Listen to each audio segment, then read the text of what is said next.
Hey everybody, I'm Ben Yee. I'm Elissa Stein. And? It's really good to be back talking to you, Ben. I'm so happy that you're here. Now there's some stuff happening, right? There's so much stuff happening. We could do 20 episodes today and barely scratch the surface. Oh, maybe we should.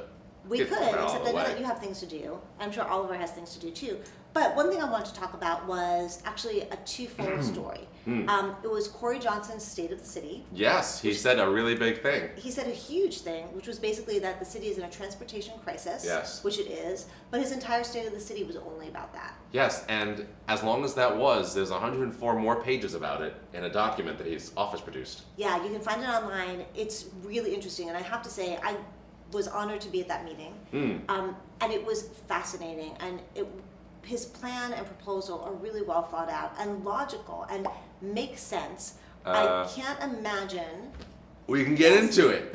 We can get into it. But the hardest part for me is that... Mind you, so the main proposal is that the subways and buses should come under city authority. Right, so municipal control for cities and buses. So sort of taking the MTA and throwing them out.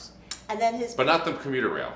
Right, but still, so MTA. kind of kicking them out for some things, but working together with them for other things. We get the subway and buses, so local control. It's kind of like breaking up with somebody but saying, but can we still be friends? It's more like, let's share the dog. Let's share the dog. I like that better. We have our own apartments now, but let's share the dog. Right. So he proposes something called the Big Apple Transit. Yeah. And it made a lot of sense. The whole thing made a lot of sense. So two things. One is that, damn, who's going to be the one to say to the governor, hello, Cuomo, could you just give this to us? Because that revenue stream that you use for other things, we don't want to give that to you anymore. So I think that's a major hurdle to get over. Well, yes. Yes. Speaking of that revenue stream, it's not enough to fund the subways and buses, especially not with the capital arrears. So going back to our earlier analogy, it's like breaking up with somebody and saying, we each get our own apartments, let's share the dog.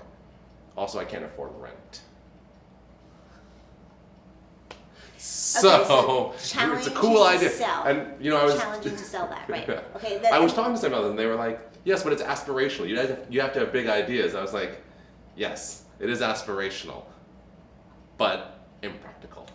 So, as I was sitting there in the audience with a bunch of other people, Super had the feeling of a campaign rally, and he's announced that he's thinking about... for what? He's announced that he's running for mayor in 2021, and so it really felt like that. There was somebody saying the Star Spangled Banner. There's an invocation. His mom came out and endorsed. Invocation. Yes, a priest gave a cool, little thing. I guess. Yeah. It makes me uncomfortable. I don't want to have politics and religion mixing. I'm never a fan of that. His mom came out and introduced him in a lovely speech. She seems like a really wonderful woman.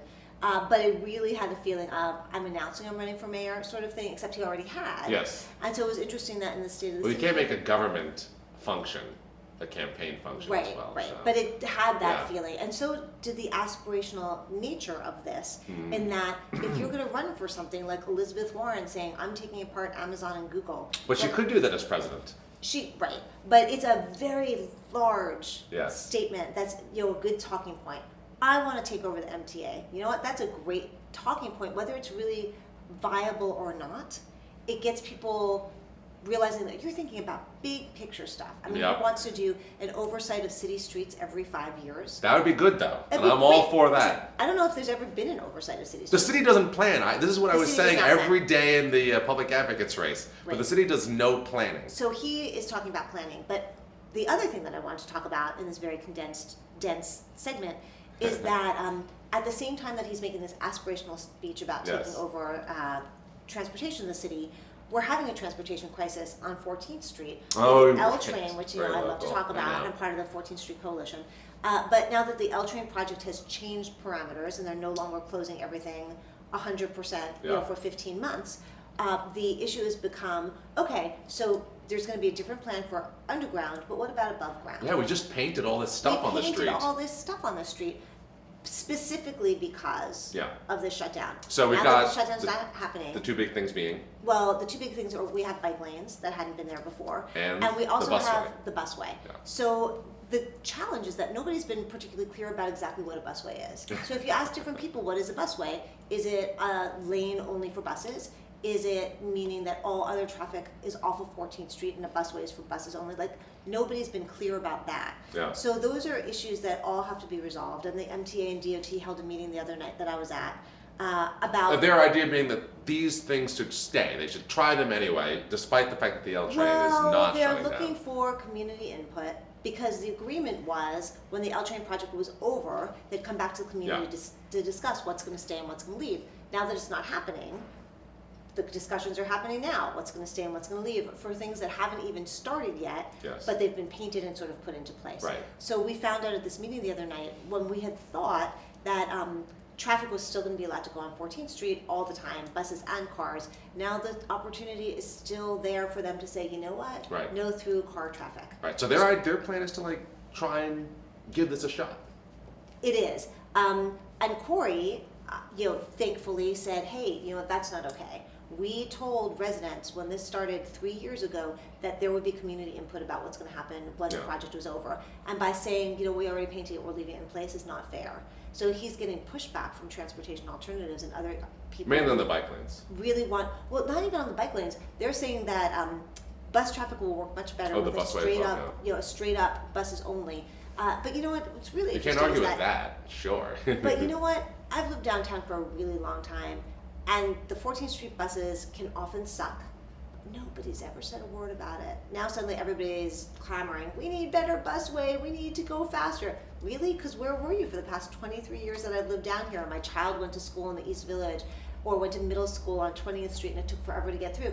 Nobody's had this conversation now until suddenly it's this, it's this interesting thing where, okay, so this L train project is happening, what else can we ram through the neighborhood attached to? And it turns out that somebody else had another agenda that wasn't necessarily shared with the neighborhood, but now we're sort of seeing what the real story was. Well, they were planning to ram this through and use the L train as an excuse. Yeah. That's my take on things. So we'll see what happens. I guess we will. But yeah, stay tuned. MTA is holding 4 more meetings in the East Village and Brooklyn and downtown to talk to neighbors and neighborhoods about this. The first one was chaotic and not a lot of clear-cut information. But if you're at all interested in this, if you're affected by this, if your parking has been taken away, if you have issues with the bike lanes. Oh, one last thing. I learned at this meeting when I said, this is now getting really dangerous because the bike lanes are being used by people going, the right way, the wrong way, using the sidewalks. It's become a free-for-all. There needs to be a law about lights on bikes. And people said there is. There is. I didn't know that.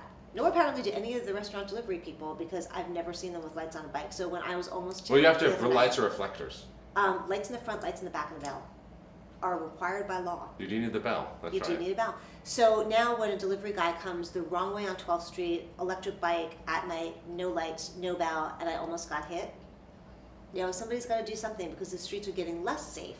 And making them more biker pedestrian friendly is actually meaning that people are just breaking the rules and not necessarily doing what they're supposed to be doing. And so it's getting scarier to be out there. And these are issues that nobody is addressing. So somebody needs to be addressing this. I'll do that. Thank you, Ben. My pleasure. I believe strongly in biking. I bike everywhere, so. I'm a biker too, and I think a bike lane is great, but you've got to bike safely and you have to bike responsibly. And there's no, at this point, oversight, there's no enforcement. There's no enforcement. There's no sharing of safeties. There's also, we have very archaic rules that treat bikes as cars, which is ridiculous. Is it? I don't think so. I think that if a street goes a certain direction, God damn it, that bike should be going that same direction. Well, the bike should go the direction of the bike lane. And I think you can have bike lanes that go, like they do in some places, bike lanes that go 2 ways if it's broad enough, like they do over by Union Square. Sure, but if it's marked that way and it's supposed to be. Yes, exactly. But you shouldn't go the wrong way in a one-way bike lane. Right. We're probably now we're really in the weeds.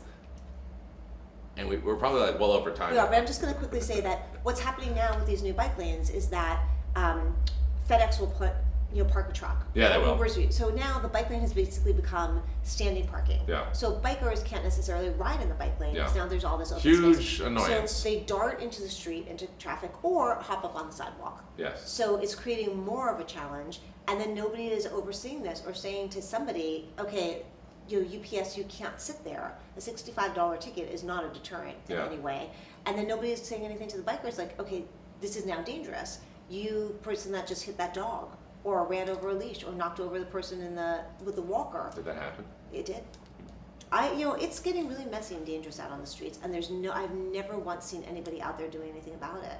So aside from the lane paintings and the bike lanes and all that, somebody really has to talk about safety on the streets to make sure that our neighbors are kept safe, especially people with strollers or elderly people or people in wheelchairs who can't get out of the way quickly. And now that electric bikes and scooters are a thing, you know, it's getting more dangerous for people, especially at night. There, I've said what I have to say. Thanks for listening, Ben. Thanks for listening, everybody. Later.